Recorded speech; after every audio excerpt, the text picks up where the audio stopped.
20h45, heure Alger. Madame, Monsieur, vous êtes sur RAL24 News. Bienvenue dans ce point de l'actualité africaine. Et c'est donc par l'activation de sa force mise en attente que la réunion extraordinaire de la CEDEAO s'est conclue hier à Abuja. En effet, les chefs d'État des pays membres de la communauté économique de l'Afrique de l'Ouest se sont réunis en sommet extraordinaire. Cette force en attente devrait intervenir au Niger si les négociations avec les militaires au pouvoir n'aboutissent pas.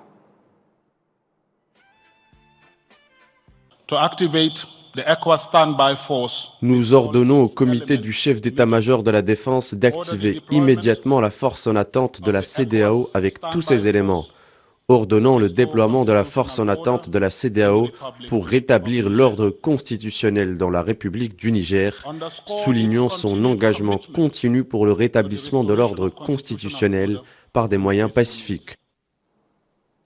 Et à la suite de cette annonce intervenue hier, donc, les chefs d'état-major de la communauté économique des États de l'Afrique de l'Ouest se réuniront dès demain à Accra, au Ghana, et feront part aux dirigeants de la CEDEAO des meilleures options quant à leur décision d'activer et de déployer la force en attente. Jeudi, le président ivoirien Alassane Ouattara a promis d'envoyer entre 850 et 1100 soldats comme contribution à la force qui, selon lui, devrait pouvoir intervenir dans les plus brefs délais. Il a ajouté que les troupes nigérianes et béninoises doivent également se déployer ou rejoindre la force en attente. Les chefs d'État ont marqué un accord donc, pour le déploiement des troupes d'un certain nombre de pays, dont la Côte d'Ivoire. La Côte d'Ivoire fournira un bataillon et a pris toutes les dispositions financières pour l'opération. Si elle doit durer 3 mois, les provisions seront faites au niveau budgétaire pour que nos soldats et nos officiers qui participeront à cette opération ne manquent de rien. Donc la Côte d'Ivoire est prête et je viens de donner instruction au chef d'état-major général des armées de commencer la mobilisation de ces troupes pour leur participation à cette opération de la CEDEAO. Que pensent les Nigérians de tout ça? Ils sont déjà nombreux à avoir réagi dès hier à l'annonce de la CEDEAO au terme de son sommet extraordinaire. À Niamey, la rue trouve inacceptable que les États africains puissent leur faire la guerre. Et ils s'interrogent sur les origines réelles de ces intentions belliqueuses.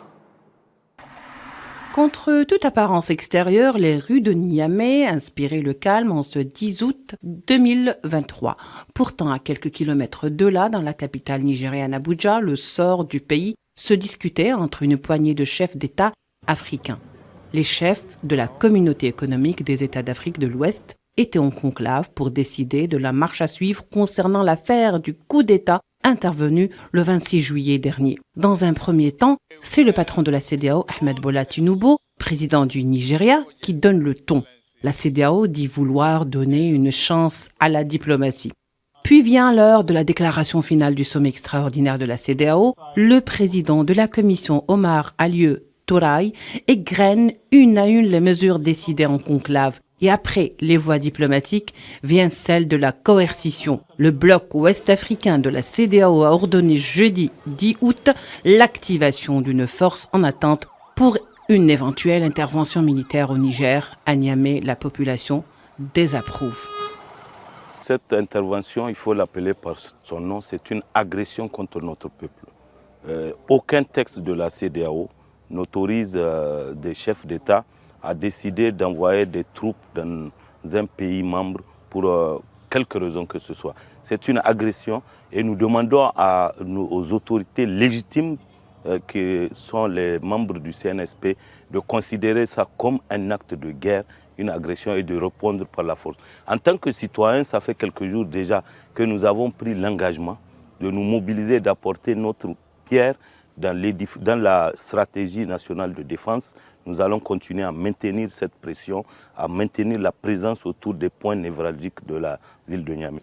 Bien que les menaces brandies par une CEDEAO va-t-en-guerre manquent pour le moment d'arguments en matière de modalités d'organisation et de contingence, en l'absence d'un agenda relatif à une éventuelle intervention et, au-delà du Niger, celle-ci ne manquera pas de jeter de l'huile sur le feu au risque de déstabiliser toute la région du Sahel.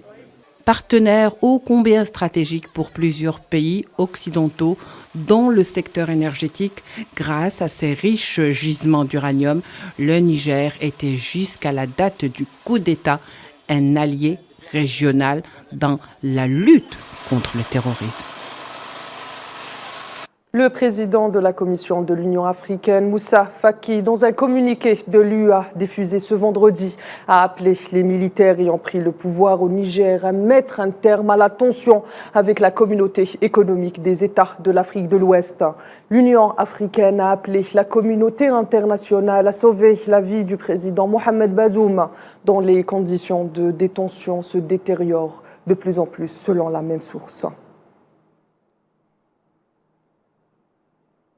Les inquiétudes justement autour des conditions de détention du président du Niger, Mohamed Bazoum, et sa famille suscitent de plus en plus de réactions, parfois vives, au sein de la communauté internationale.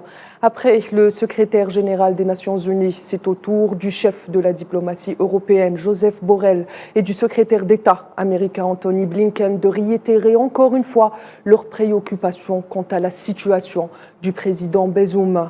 Blinken a déclaré, je cite, « Les États-Unis tiendront la junte qui a pris le pouvoir au Niger pour responsable de la sécurité du président démocratiquement élu Mohamed Bazoum, de sa famille et des membres détenus du gouvernement. » Fin de citation.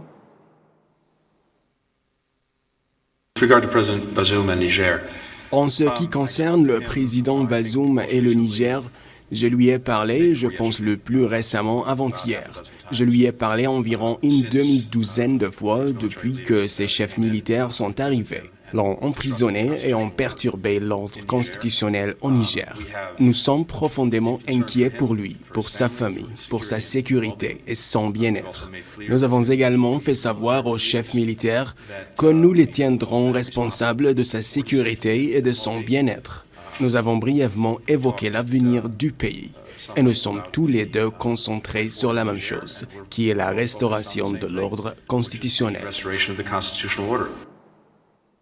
Voilà donc pour ce qui est des dernières évaluations dans le dossier du Niger. Et dans le dossier libyen, l'envoyé spécial des Nations Unies, Abdoulaye Bathily, a exhorté le nouveau président du Haut Conseil d'État libyen, Mohamed Tekala, d'œuvrer ardemment pour arriver à un accord large susceptible de sortir le pays de l'impasse politique prolongée.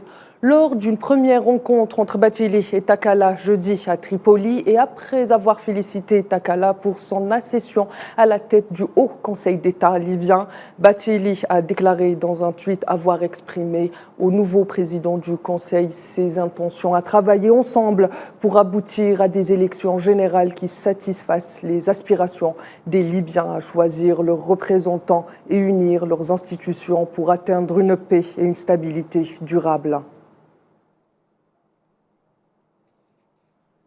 En Afrique du Sud, l'ex-président Jacob Zuma a été libéré de prison 2 heures après s'être présenté lui-même au centre correctionnel d'Escourte. Et ce, dans le cadre d'une remise de peine annoncée le même jour par le gouvernement. Le mois dernier, la plus haute cour sud-africaine avait réitéré que Jacob Zuma devait retourner en prison pour finir de purger une peine de 15 mois pour outrage, rejetant un appel qui demandait qu'il soit épargné.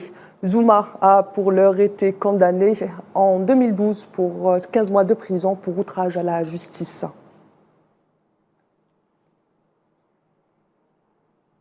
Madame, Monsieur, c'est ainsi que s'achève ce point de l'actualité africaine. Je vous donne rendez-vous à 22h pour Cap sur l'Afrique, votre rendez-vous hebdomadaire avec les questions africaines.